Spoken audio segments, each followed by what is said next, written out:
tayo ngayon sa may Pimpin Paredes. O yan, kwentuhan tayo guys. O yan, no? May mga mabait talaga, oh. Hindi hinihintay yung mga lunel na darating ngayon.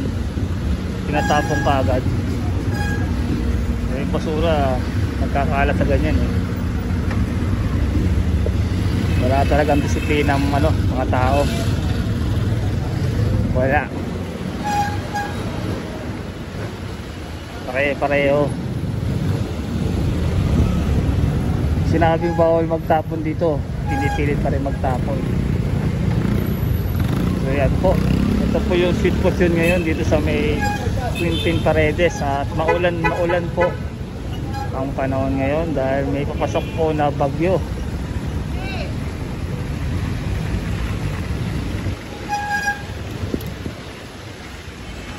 July 9, Wednesday po tayo ngayon, 2025. Time check po natin ay 4:25 na po ng hapon. Ayan po. Marami dito mga naka-park. Pero sa gilid naman sila, hindi naman na traffic.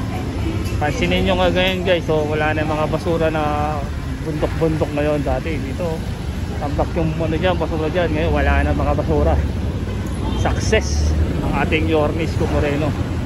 Tumagoso ang ating puting Yorme na nalinis itong lungsod ng Maynila. Dahil sa kanya pumangulit ang Maynila. Nagkaroon ng flashing, nagkaroon ng gobyerno ng ating Maynila. Dahil tuloy-tuloy yung kanyang serbisyo. Umaga, hapon, tanghali, gabi, 24/7 nga. Ito ginagawa ng ating alkalde Yorme Isko Moreno. So dito na po magtatapos ang ating pag-vlog. Maraming pong salamat. At tayo ay papasok na po ng Juan Luna.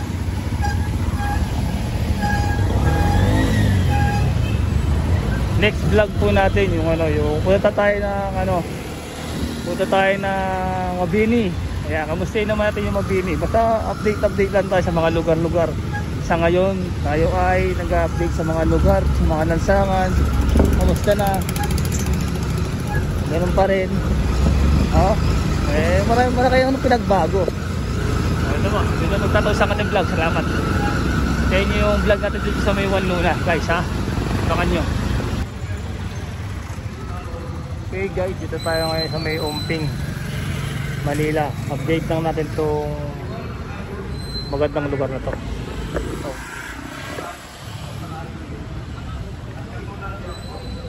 Guys, ganda.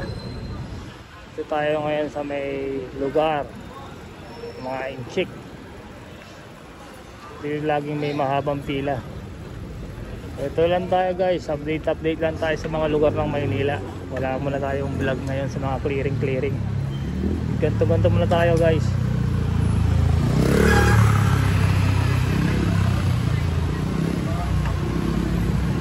Ayos na yung maluwag na dito.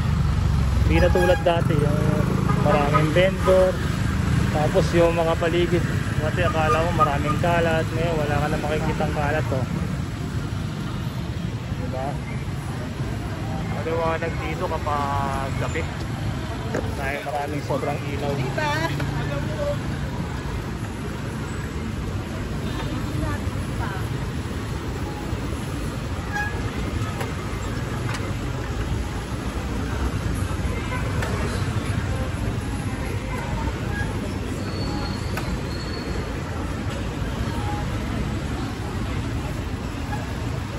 Ganto muna tayo guys, update muna tayo sa mga lugar kung dito sa mga Manila.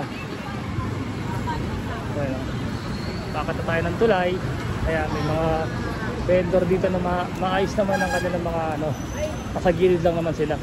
Hindi yung tulad na nasa gitna, gilid lang sila. Dito yung may mga sikat na pagkain ng mga inject na kinahiligan ng mga Pilipino ngayon.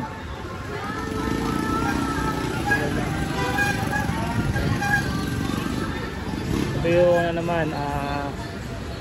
Presidente. Ito yung mga may mga bibili ka ng mga Lucky Charm. Yan, ganyan.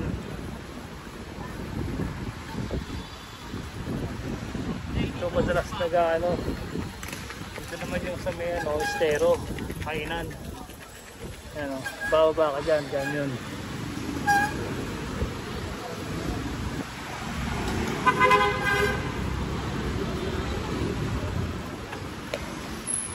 So, okay. Time check po natin ay alas 5:12 ang hapon. Magkagabi na guys. Next, ano naman natin? Sunod naman natin. I-vlog naman natin yung ano, yung Waguni. Tapos yung ano, yung dito sa may Remedios, yan. Ganyan muna tayo guys. Ito muna gawin natin dito sa mga gusto nyong puntahan na lugar. Tulad nito, yung Umping, Manila, Santa Cruz. Pero unahin muna natin itong Umping.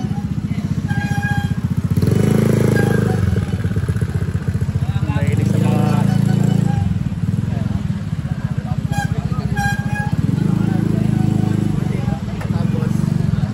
ito naman yung Lean Lamb Fried Siopaw, the original Hong Kong style. Ayan.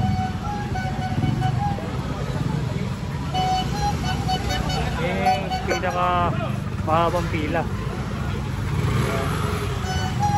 Shanghai Fried Siopaw. Yan ang pinipilaan dito guys. Ayan. Sarap na siopaw dyan. Pinipilaan yan guys. Kaya gusto nyo pumunta ng maaga, punta kayo ng maaga dyan. Ito yung dragon fruit.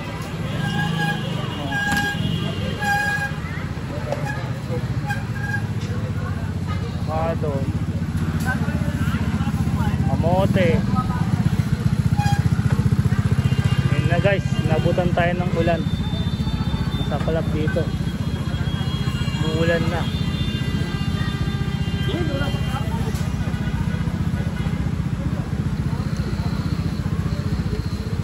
Malaki na sa akin, tingnan nyo.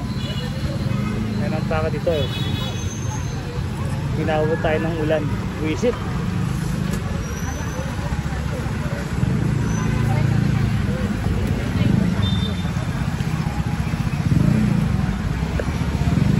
Silong tayo guys muna, mga lakas.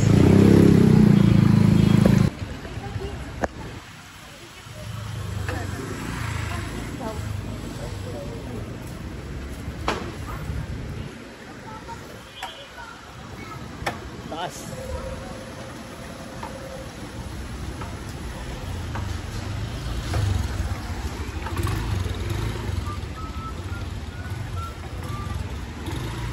Ito naman, pag diniretso po natin to, labas po natin yan ay Santa Cruz. Makikita po natin dyan yung Santa Cruz Church. Yan po, medyo umaabon-abon pa. Sensya na kayo. Kaya natin to. Ulan-ulan pa. Dito naman, malapit tayo sa mabilihan ng mga ano. Ayan. Mga ginto. Medyo lumalakas pa. Kitchen, mga halaman. Ayan.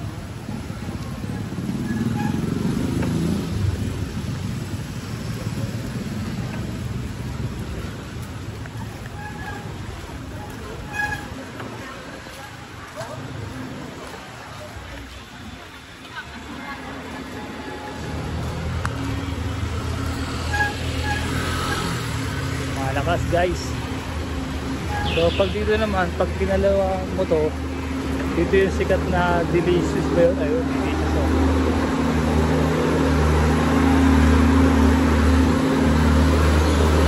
Ito yung sikat na restaurant ng araw. Hanggang ngayon pa naman sikat pa naman siya, restaurant. Ayun, Delicious oh. Ito yung nakakaalala dyan. Delicious Restaurant. Picture natin.